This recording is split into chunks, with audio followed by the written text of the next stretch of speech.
Hi, it's Red-Headed Riding Hood here, Red for short. I'm going to read you William Barclay's daily celebration. Use that disaster. Any situation is what you make it. The very same situation can be a disaster or a blessing. A certain schoolmaster in his autobiography tells of a thing which he always remembered. In a practice football match, one of the younger boys fell awkwardly and heavily and broke his arm. It was his right arm. I broke my right wrist. When he was waiting for the ambulance to take him to the hospital, he asked for some paper and a pencil. They asked him, "What on earth do you want paper and a pencil for just now?" He answered, "Well, since my right arm is broken, I thought that I had better start practicing writing with my left hand at once." A broken arm wasn't going to get him down. I broke my right wrist when I had just started homeschooling, and my third child, Ian, was 1 year old. I was on rollerblades, and we were going down a hill, and I fell back to stop, and I broke my right wrist. And I did have to learn to write with my left hand. One thing in this world which we do well to remember is that every situation is an opportunity. One of the great missionary stories is the story of Mary Read. In India, she was haunted and oppressed by the fate of the lepers. For in those days, nothing was done for them. She herself took ill with an illness which no one could diagnose. An alarm went off to watch The Chosen, but I don't know if I'm going to watch it. I'm kind of upset about The Chosen. But anyways, I talked about that on my live. I just feel it's straying too far from the Bible. I wish they would. It's really good. It's been really good. A lot of it's really good. But I feel like they're straying too far from the Bible and just putting things in there that's changing the gospel and changing Jesus's character even. And I don't like it. So I'm not really sure. I'm gonna keep watching it. I don't know. I'm thinking about it. I don't know. But that was my alarm that interrupted my video. So I'm gonna have to splice this together. I'm gonna have to edit this one. Okay. So where was I? So Mary Read. Mary Read took ill with an illness which no one could diagnose. A visit to a hill station made no difference. She was sent home, and still no one could place her trouble.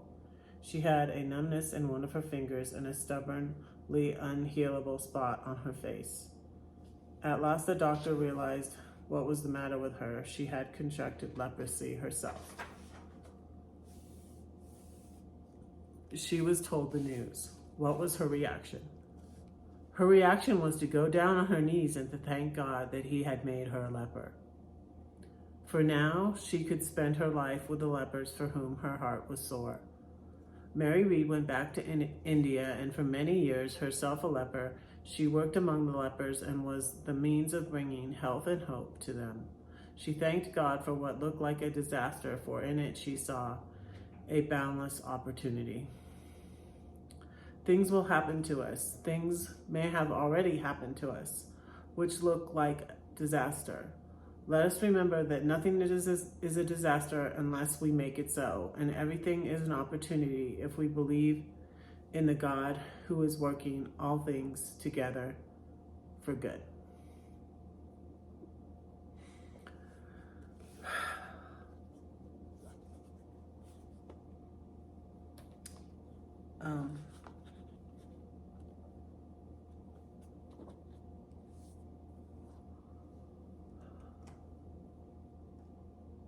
A heartbreaking thing in my life is that I don't have any contact with two of my children. And it is a common thing, more common than a lot of people realize these days. And part of it does have to do, it's my opinion and feeling that it's parental alienation because their father has influenced them. But they would deny that, of course. He would deny that, but it's very heartbreaking. One of the things when you have children, you know, it's just so wonderful and precious thing, and I'm so thankful that my middle daughter contacted me because I was out of contact with her for a while. She contacted me after my first grandbaby was born, but it still breaks my heart that I wasn't able to be there when my first grandbaby was born. But you know, it's one of the things when you have children is one of your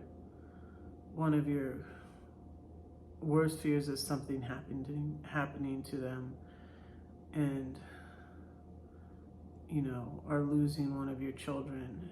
And I just never imagined this. It's not as bad as them dying, but it's in a lot of ways just as painful,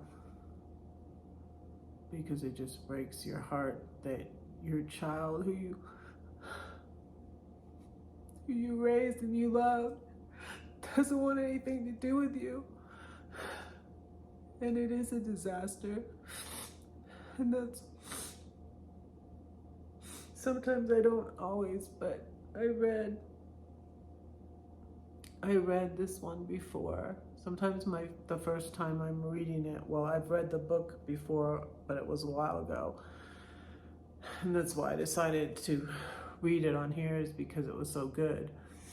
And I also had given a copy to my Baptist pastor in Georgia before I realized he was a Universalist. And he took it and he accepted it, and I'm sure he knew who he was. But he didn't say anything.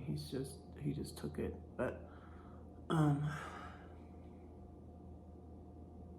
yeah, I read it, and that is the disaster that came to mind. 'Cause it's a heartbreak, and it's and I don't always like to talk about it. But today I decided to. But if anybody else is going through that, let's pray for each other. And it is very common, like I haven't been feeling well and I'm waiting to go to California on Saturday. So I went to the med stop today and got antibiotic because I've been sick, and yesterday was my last day of work, and I'm gonna go to California on Saturday, but I'm watching